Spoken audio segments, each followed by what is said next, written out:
Kalugar, magandang araw. Ayan o, paalis tayo ngayon, magdadagat tayo. Panoorin mo itong video yung ibabahagi ko sa iyo, kalugar. Ito yung aking hanap buhay. Ayan o, ito yung pambot na ginawa natin. Sariling gawa lang natin yan. Kahit na papaano, napaganda naman. Ayan o, maayos naman siya gamitin. Parang gawa lang ng professional. Palibasa wala tayong pambayad sa mga gumagawa, kaya gumawa tayo ng sarili. Ayan, natuto na lang tayo. Maraming salamat sa Panginoon at ginabayan tayo dyan. Ayan o, ayan, may kasamahan tayong katulad din natin na naghahanap buhay sa dagat sa gabi. Marami tayong mga katropa ditong ganyan.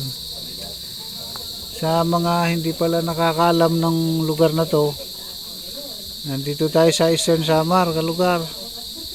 Dati tayong nasa Maynila. Mahigit 30 years tayong nanirahan sa Maynila. Pero gaya nga ng kasabihan, saan ka man daw mapadpad na punduhan, babalik ka pa rin sa sarili mong daungan. Ayan, umuwi tayo dito para balikan ang dati nating hanap buhay na natutunan simula nung tayo'y maging bata. Ayan, try natin itong ating bagong pambot na gawa. At least hindi na tayo magsasagwan. Medyo makakabawas-bawas sa pagod. Ayan, maganda naman siya. Okay naman.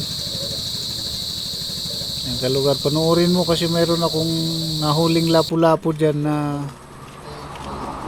hanggang dito sa bahay buhay pa. Ayaw pa niyang pumasok sa plastic.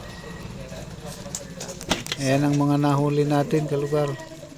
Maraming salamat sa Panginoon sa patuloy na pagbibigay sa atin ng biyaya. Araw-araw natin na kinabubuhay. Ayan, kahit na dati tayong vendor sa Maynila, balik natin sa probinsya, marunong pa rin tayong maghanap buhay sa hanap buhay na nakagis na natin. Dito sa amin, basta't marunong ka magdagat, mabubuhay ka. Kahit na simple lang, pero masaya. Sagana ka sa ulam.